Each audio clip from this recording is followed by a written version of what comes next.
지난 시간에 우리는 아들을 해산하려는 해를 옷 입은 여인이 신구약 시대의 교회를 상징한다고 말씀드린 바 있습니다. 그리고 큰 붉은 용은 그 교회를 괴롭히고 박해하는 사탄의 세력을 상징한다라고 말씀했습니다. 붉은 용이 여자 앞에서 여자가 해산하기만 하면 그 아이를 삼키려 했습니다. 그러나 붉은 용은 이 일에 실패했습니다. 이 일로 인하여 큰 붉은 용은, 여러분이 요한계시록 12장을 주의 깊게 읽었다면 아시는 바와 같이 매우 화가 났고 12절에 보면 크게 분을 내었다라고 했습니다. 13절에 따르면 이제 이 큰 붉은 용은 본격적으로 아들을 낳은 여자를 박해하고 공격하기 시작합니다.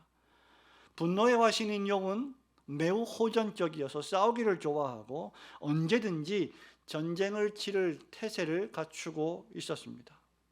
오늘 우리가 읽은 본문 말씀에서 사도 요한은 큰 붉은 용과 여자로 상징된 그리스도의 교회와의 영적 전투를 묘사하고 있습니다.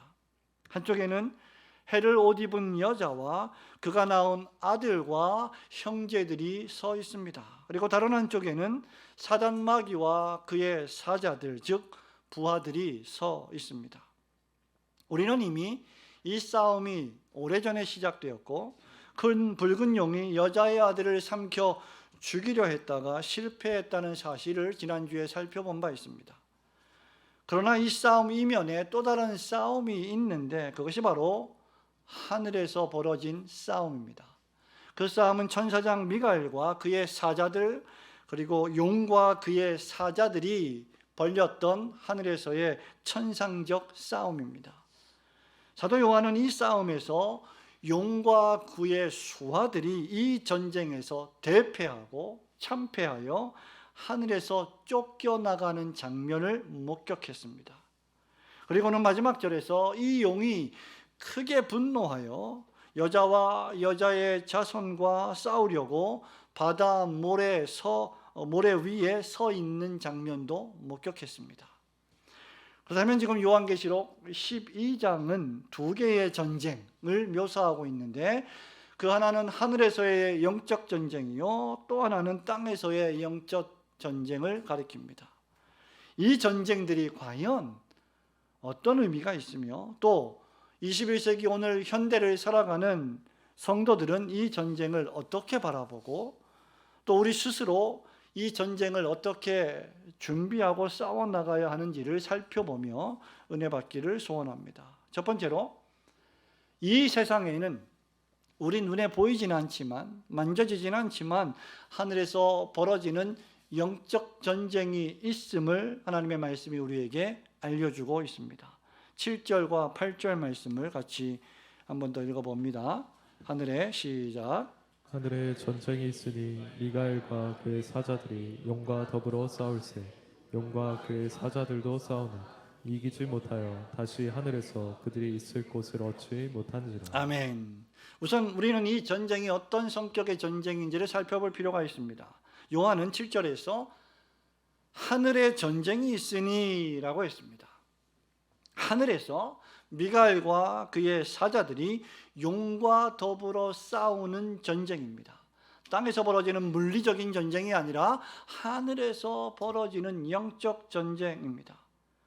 미가엘은 여러분이 잘 아시는 것처럼 구약의 다니엘서와 또 특별히 신약의 유다서에 등장합니다. 특별히 다니엘서에서 미가엘은 천사의 장이라는 높은 지위를 가진 천사였고 다니엘과 같은 하나님의 백성들을 돕는 자들로 다니엘서 10장 13절 12장 1절에 묘사되어 있습니다.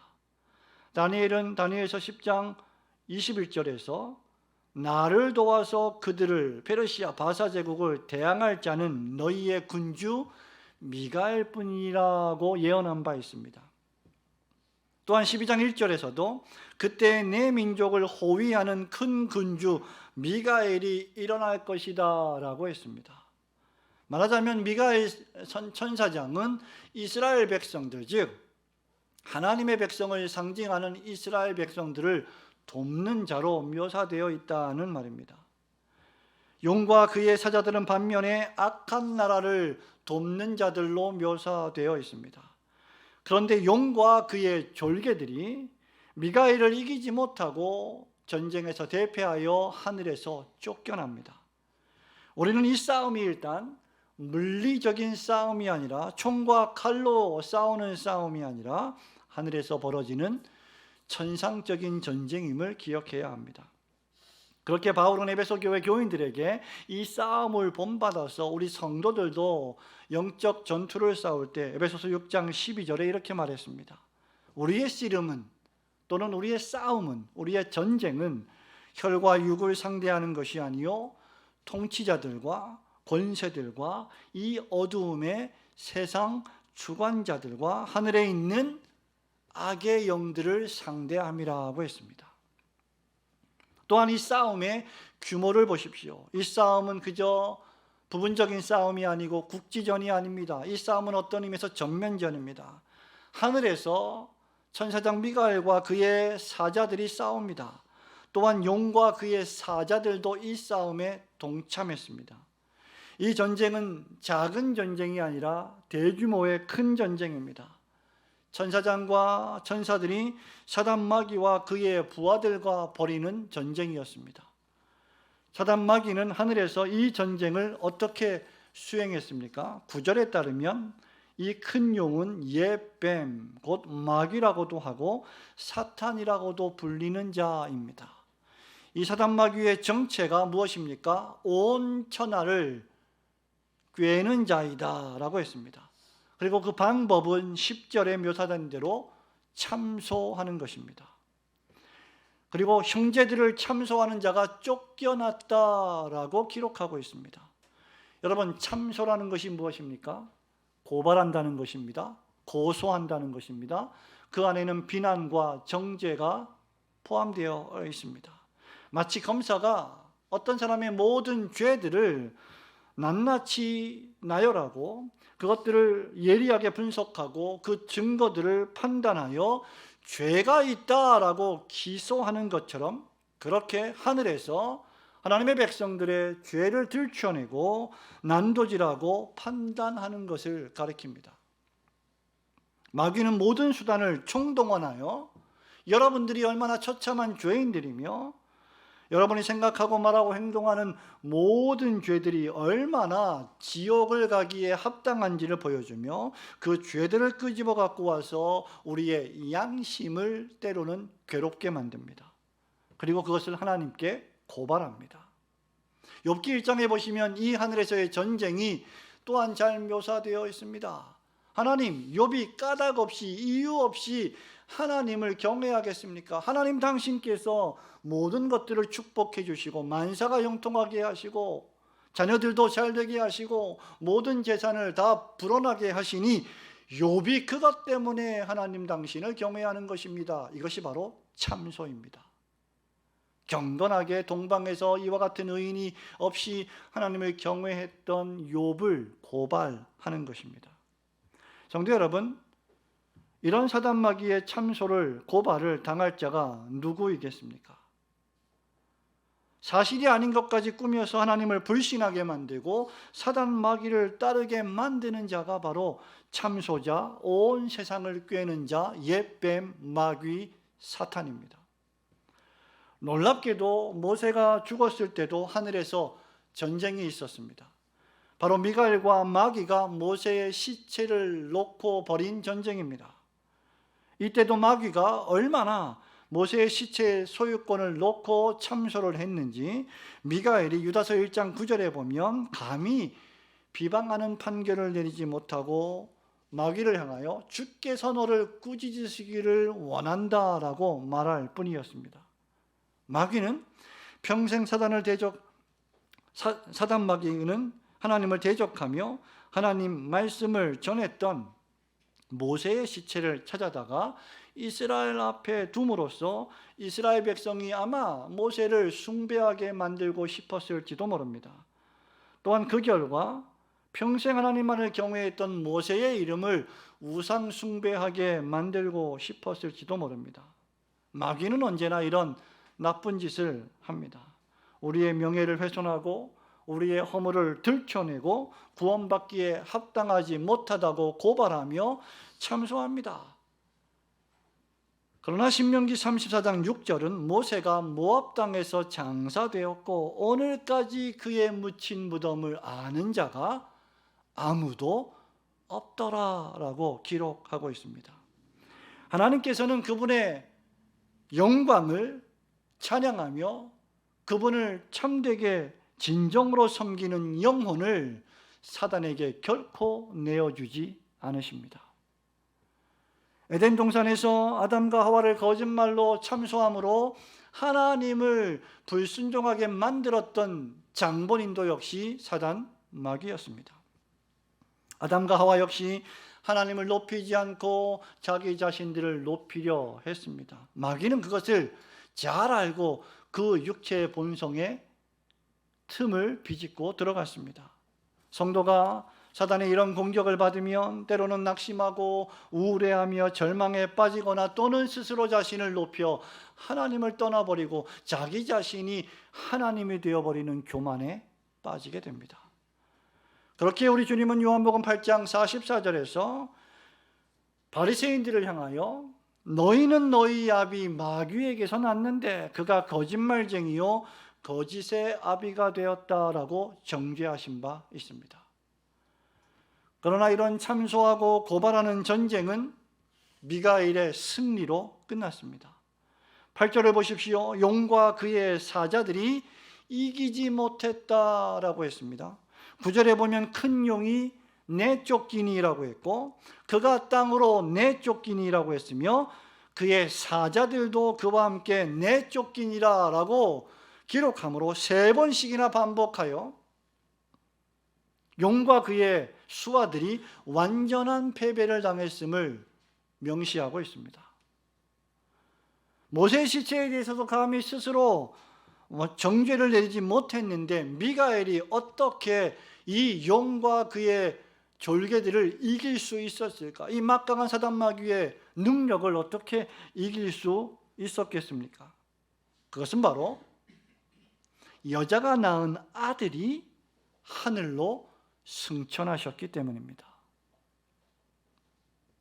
여자가 낳은 아들이 고난당하시고 십자가에서 우리의 죄를 씻어주시기 위하여 피를 흘리시고 돌아가시고 장사된 지 사흘 만에 하나님께서 그를 다시 부활시키시고 그를 하나님과 그 보좌 앞으로 이끌어 가셨습니다.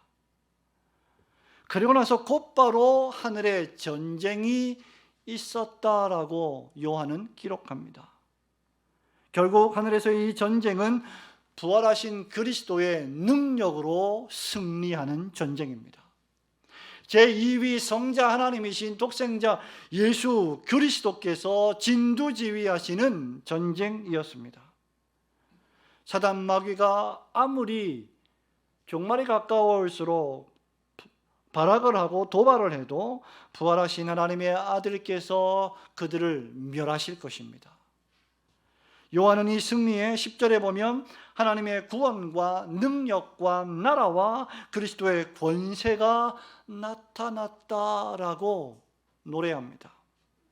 이 전쟁은 미가엘과 미가엘의 수하에 있는 천사들의 군대가 강력해서가 아니라 여자가 낳은 아들이 부활하시고 승천하여 하나님 보좌 우편에 좌정하셔서 통치하시고 전쟁을 싸워 승리하셨기 때문입니다.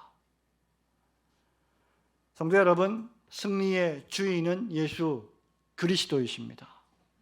이 싸움은 이미 원시복음인 창세기 3장 15절에서 예언된 바 있습니다. 내가 너로 여자와 원수가 되게 하고 내 후손도 여자의 후손과 원수가 되게 하리니 여자의 후손은 내 머리를 상하게 할 것이요 너는 그의 팔꿈치를 상하게 할 것이니라 하시고, 이제 사단 마귀는 하늘에서 내쫓김을 당했습니다.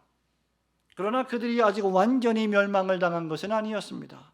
천사들은 부활하신 하나님의 아들 그리스도의 힘의 능력으로 마귀를 하늘에서 내쫓았습니다.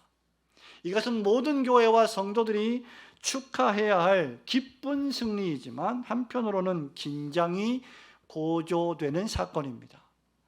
왜냐하면 하늘에서 쫓겨난 용은 이제 땅에서 여자와 그 여자의 남은 자손을 파멸시키려는 전쟁을 수행하기 위한 준비태세를 갖추고 있기 때문입니다. 그럼에도 불구하고 이 전쟁은 이미 하늘에서 승리한 전쟁이기 때문에 땅의 교회와 성도들도 마침내 그 승리를 경험하게 될 것입니다. 이때 교회와 성도에게 가장 필요한 것은 바로 승리의 능력과 근원이 나 자신에게 있지 아니하고 부활하신 예수 그리스도께 있음을 믿어야 합니다. 성도 여러분, 우리 눈에 보이지 않지만 하늘의 영적 전쟁이 있음을 깨닫고 주님께서 가르쳐 주신 기도처럼 마귀의 일들과 주님께 맞서 자신을 스스로 높이는 모든 세력들과 주님의 거룩한 말씀에 반대하는 모든 악한 음모를 멸하여 달라고 기도하시는, 그래서 하늘의 전쟁에서 승리를 만끽하시는 성도들이 되시기를 주님의 이름으로 축원합니다. 두 번째로, 이 전쟁은 성도가 죽기까지 자기 생명을 아끼지 않고 싸워야 할 전쟁임을 알려줍니다. 이 전쟁은 하늘에서 이미 있었던 전쟁인데 이제 그 전쟁이 땅에 내려와 성도들이 죽기까지 자기 생명을 아끼지 않고 분투하며 싸워야 할 전쟁이다라는 사실입니다. 11절과 12절입니다. 또 우리 형제들이, 시작. 또 우리 형제들이 어린 양의 피와 자기들이 증언하는 말씀으로써 그를 이겼으니 그들은 죽기까지 자기들의 생명을 아끼지 아니하였도다. 그러므로 하늘과 그 가운데 거하는 자들은 즐거워하라. 그러나 땅과 바다는 화 있을진저 이는 마귀가 자기의 때가 얼마 남지 않은 줄을 알므로 크게 분내어 너희에게 내려갔음이라 하더라. 아멘. 사단 마귀는 하늘의 전쟁에서 패배했습니다. 사단은 하늘에서 쫓겨나 지금 땅과 바다에 떨어졌습니다. 그러자 이제는 여자와 여자의 후손을 상대로 큰 싸움을 벌이려 하고 있습니다. 사단이 예수 그리스도의 십자가 죽으심과 부활하심으로 엄청난 타격을 입었고 이미 한번 패배를 당했지만 아직 여전히 1260일 동안 한때 두때 그리고 반때 동안 이 세상에서 활동하게 될 것입니다. 하나님의 구속사적인 섭리 하에서 그들은 활동의 자유를 허용받았습니다. 12절에 보면 하늘과 그 가운데 거하는 자들은 즐거워한다라고 했습니다. 하지만 땅의 바다에는 화가 있을 것이라고 예언되었습니다. 여기서 우리는 이 전쟁에서 이미 승리한 성도들이 있으며 또한 아직 이 전쟁을 승리하기까지 매일매일 싸워내어야 할 성도들이 있다는 사실을 발견하게 됩니다. 요한은 하늘과 그 가운데 거하는 자들을 보았다고 했습니다. 그리고 하늘의 큰 음성이 이들에게 명령을 하는데 즐거워하라, 기뻐하라고 하는 음성을 들었습니다. 그들이 즐거워하는 이유는 무엇입니까? 그들이 마귀의 참소를 이겼기 때문입니다. 그들이 미가엘과 더불어 하늘에서 용과 그의 졸개들의 전쟁에서 승리했기 때문입니다. 이미 하나님의 나라와 주님의 몸된 교회를 위하여 믿음을 지키고 말씀을 증언하며 복음을 위하며 살았던 자들이 하늘에서 그리스도의 승리에 죽은 이후에 참여하고 있음을 보여줍니다. 성도 여러분, 히브리서 설교자는 히브리서 12장 1절에서 11장의 모든 우리 신앙의 선배들, 소위 믿음의 영웅들의 삶의 역정들을 소개한 뒤에 1절에서 이렇게 말합니다. 이러므로 우리에게 구름같이 둘러싼 허다한 증인들이 있으니 너희도 우리 앞에 당한 경주를 경주하라고 명령합니다. 계시록 14장 13절은 이렇게 말합니다. 또 내가 들으니 하늘에서 음성이 나서 가로되 기록하라. 지금 이후로 주 안에서 죽는 자들은 복이 있도다 하시매 성령이 이르시되 그러하다. 그들이 수고를 그치고 쉬리니 이는 그들의 행한 일이 따름이라 하시더라. 말하자면 이 전쟁은 이미 그리스도 안에서 그리스도와 함께 승리한 성도들이 하늘에서 그 승리의 기쁨을 만끽하는 전쟁이었습니다. 하지만 여러분, 동시에 이 전쟁은 땅에 있는 성도들에게 고난과 환난이 있는 전쟁임을 암시해 줍니다. 이 큰 음성은 땅과 바다에 화가 있을 것이라고 예언합니다. 이유는 사단 마귀가 자기의 때가 얼마 남지 않은 줄을 알고 크게 분노하며 내려갔기 때문입니다. 사단과 마귀는 패배했지만 남은 힘을 총동원하여 여자로 상징되는 교회와 그 교회 안에 속한 교회의 후손인 성도들과 전쟁을 벌일 것입니다. 여기서 우리는 교회와 성도의 전쟁의 대상이 마귀이며 그의 분노라고 하는 사실을 발견하게 됩니다. 사단 마귀는 언제든지 교회에 분노합니다. 사단 마귀는 언제든지 하나님의 백성들인 성도들에게 분노합니다. 이유는 사단 마귀가 거짓의 아비인 반면 성도들은 진리이신, 그 유일한 진실이요 진리이신 주 예수 그리스도의 사람이요 진리의 사람들이기 때문입니다. 그렇기에 사단 마귀는 할 수만 있으면 진리이신 그리스도와 진리에 속한 교회가 무너지기를 소원하며 참소합니다.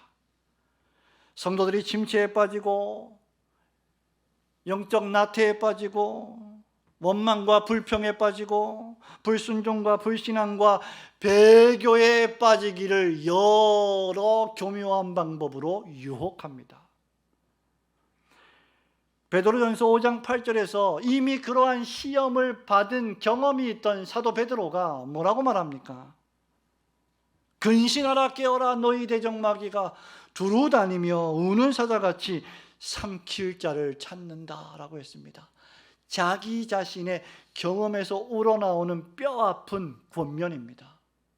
내가 그런 시험에 빠졌다. 내가 그런 유혹에 빠져서 그리스도를 3번씩이나 부인했다. 그러니 근신하라 깨어라 너희는 저를 대적해야 한다.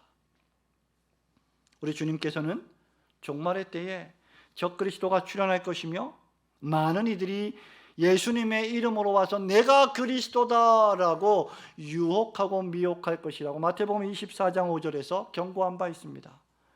난리와 난리 소문을 들을 것이고 민족이 민족을, 나라가 나라를 대적하여 일어날 것이며 사람들이 너희를 환난에 넘겨주며 주님의 이름 때문에 너희가 모든 민족에게 미움을 받을 것이라고 연이어 경고하셨습니다. 이 모든 일들이 사단 마귀가 이 세상에서 벌이는 일입니다. 그래서 바울은 디모데에게 편지하면서 디모데후서 4장에서 뭐라고 말합니까? 종말이 가까울수록 사람들의 사랑이 식어지고 미워하며 자기를 사랑하며 참지 못하며 분노하며 정죄한다고 했습니다. 사단 마귀는 우리의 육신을 자극해서 하나님의 은혜를 방탕한 것으로 바꾸게 만듭니다. 어떤 의미에서 여러분, 우리 신앙의 싸움은 우리의 타락한 육신의 본성을 제어하는 싸움입니다. 마귀가 분노해서 우리를 유혹하고 꿰는 싸움만큼이나 우리 성도들은 우리 육체의 타락한 본성에 틈을 주지 않으려 근신하고 깨어있고 애를 써야 합니다. 왜냐하면 마귀는 바로 그 타락한 육체의 죄악적인 본성을 공격하기 때문입니다. 우리의 모든 불만족과 여러분의 불평과 여러분의 원망이 어디에서부터 나옵니까? 바로 육신에서부터 나옵니다. 내 육신의 편안함과 즐거움이 침해를 당하면 우리 육신의 정욕이 분노합니다. 내가 내 인생을 내 마음대로 살고 싶은데 그렇게 살지 말라고 경고의 말씀을 던지면 그 육신의 죄악된 본성은 그것을 저항합니다. 육신은 우리로 하여금 너 자신만 생각하고 이 시대에 네가 가장 중요하기 때문에 편안하고 풍요롭게 살라고 유혹합니다. 육신은 우리에게 무절제한 방종의 삶을 살라고 꼬드기고 있습니다. 베드로는 또다시 종말을 사랑하는 성도들에게 베드로전서 2장 11절에서 이렇게 권면합니다. 사랑하는 자들아, 거류민과 나그네 같은 너희를 권하노니 영혼을 거슬러 싸우는 육체의 정욕을 제어하라. 너희는 이 세상에서 이방인과 같고 나그네와 같고 외국인과 같다. 잠시 이 땅에 거하다가 우리의 시민권이 있는 하나님의 나라로 옮겨갈 자들이다. 그러므로 육체의 정욕을 제어하면서 그 육체의 정욕이 너희의 영혼을 거슬러 망치지 못하게 하라고 권면하는 것입니다. 그렇다면 성도는 지상에서 마귀와 대적하며 어떤 무기로 싸워야 하겠습니까? 요한은 11절에서 어린 양의 피와 증언하는 말씀이라고 했습니다. 어린 양의 피는 천사장 미가엘이 사단 마귀의 군대와 싸워 승리한 비결입니다. 하늘에서 벌어진 전쟁에서 미가엘과 그의 천사들이 승리했던 유일한 이유는 땅에서 벌어진 전쟁에서 그리스도께서 십자가에서 고난당하시고 자기 자신의 생명을 우리를 위하여 희생하셨기 때문입니다. 십자가의 보혈만이 미가엘이 영적 전쟁에서 승리하는 비결입니다. 뿐만 아니라 신자가 이 땅에 살아가면서 승리하는 유일한 비결이 있다면 예수 그리스도의 십자가뿐입니다. 예수 그리스도의 죽으심은 신자들의 승리입니다. 예수님께서 이 땅에서 고난당하심으로 우리가 나음을 입었고 예수께서 십자가에서 돌아가심으로 우리가 다시 살리심을 받았습니다. 따라서 그리스도가 고난당하셨던 것처럼 신자들도 이 땅에서 그리스도를 본받아 믿음을 지키고 복음을 위하여 당하는 고난은 결코 패배가 아니라 승리의 표식입니다. 그것이 바로 바울이 갈라디아서에서 말한 내가 내 몸에 예수의 흔적을 지녔다라고 말한 표식입니다. 또한 하늘의 큰 음성은 성도들이 십자가의 피와 자기들이 증언하는 말씀으로써 마귀를 이겼다라고 했습니다. 자기들이 증언하는 말씀은 사도들로부터 전해들은 복음의 말씀을 믿은 그 믿음의 증거 또는 증언 또는 전도를 가리킵니다. 17절에서 이런 자들을 가리켜 하나님의 계명을 지키며 예수의 증거를 가진 자들이다라고 말한 바 있습니다. 성도 여러분, 누가 이 육체의 싸움에서 승리할 수 있겠습니까? 누가 천사장 미가엘과 한판 전쟁을 벌였던 사단과 마귀와 싸워서 이길 수가 있겠습니까? 바로 예수 그리스도의 피와 하나님의 계명을 지키는 자들입니다. 여러분이 성경을 읽기만 하고 지키지 않으면, 여러분의 십계명을 읽기만 하고 준행하지 않으면 그 말씀이 여러분을 정죄할 것입니다. 여러분이 매주일마다 설교를 듣기만 하고 지키지 않으면 그 듣는 설교의 말씀이 여러분을 정죄할 것입니다. 우리는 말씀을 읽기만 하고 설교를 듣기만 하기 위하여 존재하는 것이 아니라 하나님의 말씀을 읽고 그 말씀을 듣고 그 가운데 읽고 들은 모든 말씀을 나의 삶 속에서 신실하게 모두 다 지키기 위하여 부르심을 받은 자들입니다. 이것이 바로 말씀을 증언하는 일이며 믿음을 지키는 일이며 예수의 증거를 가진 자가 싸워야 할 싸움입니다. 요한계시록을 시작하면서 사도 요한이 요한계시록 1장 3절에서 무엇이라 말씀한지 기억하십니까? 요한은 하나님의 말씀과 예수 그리스도의 증거, 곧 자기가 본 것을 다 증언한 후에 이렇게 종말을 살아가는 신자들에게 권면합니다. 이 예언의 말씀을 읽는 자와 듣는 자와 그 가운데에 기록한 것을 지키는 자는 복이 있나니 때가 가까웁니다. 읽는 자와 듣는 자와 나아가 그 기록된 말씀을 지키는 자가 복이 있다고 하셨습니다. 우리는 이 기록된 증언의 말씀을 가지고 있습니다. 예수께서 승리하셨으며 그분이 만왕의 왕이요 만주의 주로서 이제 하늘로부터 다시 오실 것이라는 이 말씀을 가지고 있습니다. 사단 마귀가 이 세상의 사람들을 속이고 재림은 없으며 하나님은 왕이 아니시며 이 세상의 왕은 너 자신이라고 끊임없이 우리에게 유혹하고 속삭이겠지만, 천국과 지옥은 없다고 유혹하겠지만 마귀는 궁극적으로 패배자입니다. 아직 전투하는 교회를 상징하는 땅에 있는 우리 성도들은 바로 만나는 모든 사람들에게 이 사실을 알려주어야 합니다. 그리고 그저 주일날 잠시 교회에 와서 왔다 갔다 하는 아무런 믿음도 없고 죄의식도 없고 구원의 감격도 없는 소위 명목적인 그리스도인들에게 이 사실을 전해 주어야 합니다. 이 세상의 어두운 공중 권세 잡은 자들이 사람의 존재 목적을 왜곡하고 하나님을 믿지 못하게 하지만 그가 거짓말쟁이이며 우리는 하나님의 영광을 위하여 존재하고 하나님께 영광 돌릴 때만 우리 사람들에게는 참된 행복이 있다는 사실을 우리는 증언해 주어야 합니다. 그렇다면 성도는 어떻게 싸워야 합니까? 요한은 하늘의 성도들이 이 일을 위하여 자기의 생명을 아끼지 않았다고 했습니다. 성도 여러분, 여기 자기 생명을 아끼지 않았다라고 하는 말은 자기의 가장 소중한 것까지 아끼지 않았다는 말입니다. 11절 마지막을 보십시오. 그들은 죽기까지 자기들의 생명들을 아끼지 아니하였도다. 여러분, 여러분에게 가장 중요한 것은 지금 무엇입니까? 여러분, 지금 이 순간 여러분에게 정말 중요한 것은 무엇입니까? 여러분의 생명이 아닙니까? 우리 예수님도 마가복음 8장 36절에서 사람이 온 천하를 다 얻고도 자기 목숨을 잃으면 무엇이 유익하겠느냐라고 말씀하셨습니다.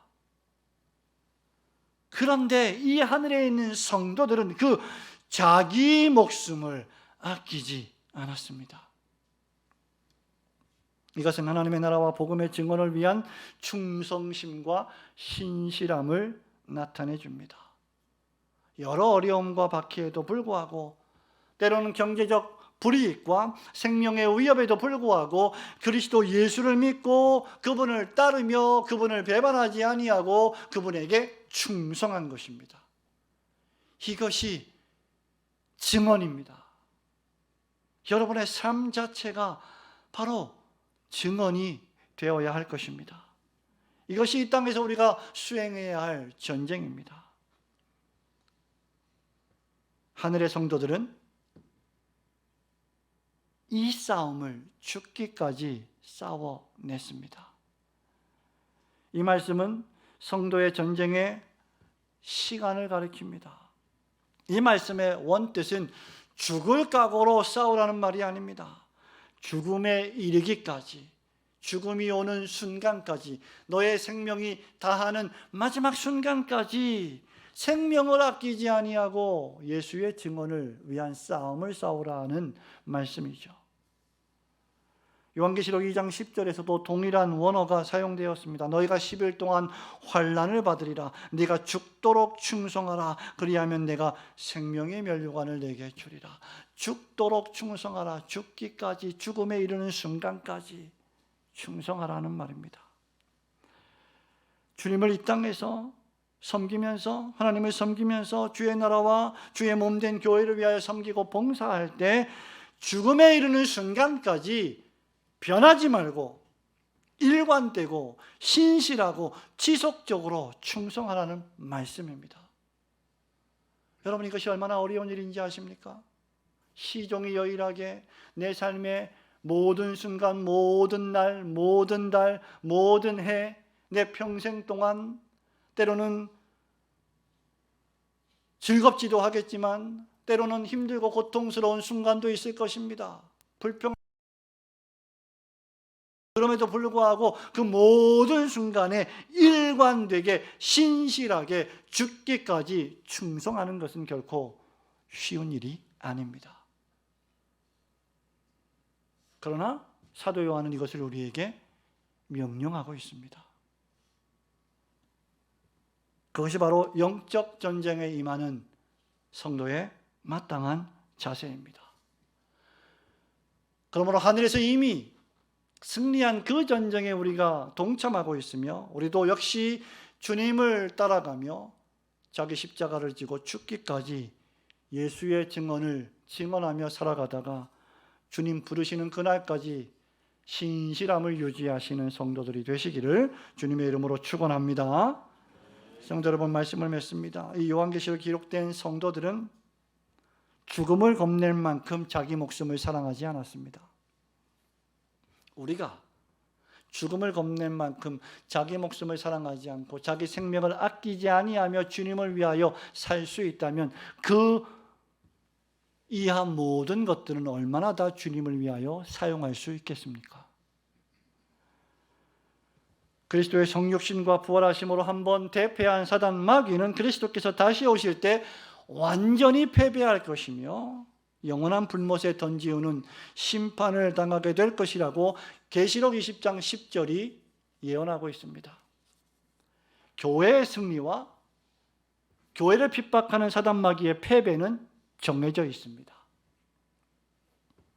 그러나 그날이 올 때까지는 사단 마귀가 이 땅에서 끊임없이 참된 교회와 성도들을 공격하고 유혹할 것입니다.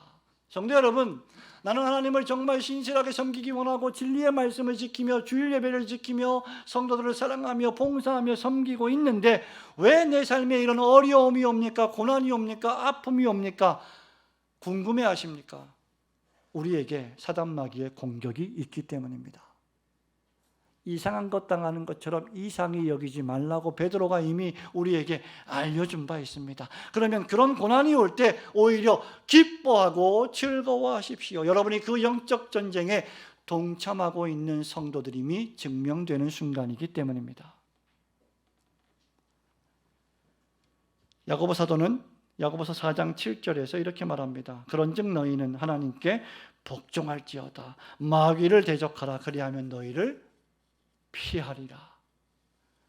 우리는 그리스도께서 이미 이겨놓으신 싸움을 싸웁니다. 11절에서 우리 형제들이 어린 양의 피와 자기들이 증언하는 말씀으로써 그를 이겼으니라고 했는데 여기 헬라어 원어에 보면 에오리스트 시제라고 해서 단순 부정 과거의 시제입니다. 과거 어느 순간에 이미 이겼다라는 말씀이에요. 하늘에 있는 성도들이 어린 양의 피와 자기들의 증언하는 말씀으로써 이미 이 전쟁에 승리했다. 그리스도께서 승리하신 그 승리 안에서 이미 우리는 승리한 것입니다. 그리고 계속 승리할 것입니다. 그리고 마침내 마지막 날 주님이 오실 때 완전히 승리할 것입니다. 그렇게 우리는 죽기까지 충성할 수 있는 것입니다.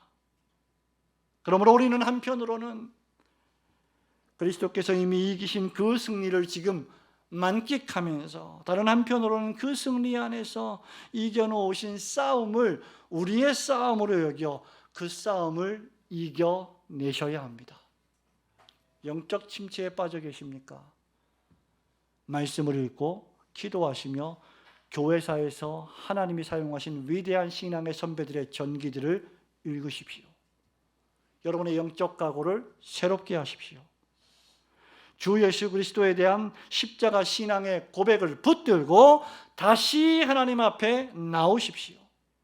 은혜 받는 방편에 집중하십시오. 예배와 말씀과 성찬과 기도에 하나님께서 은혜를 달라고 간구하십시오.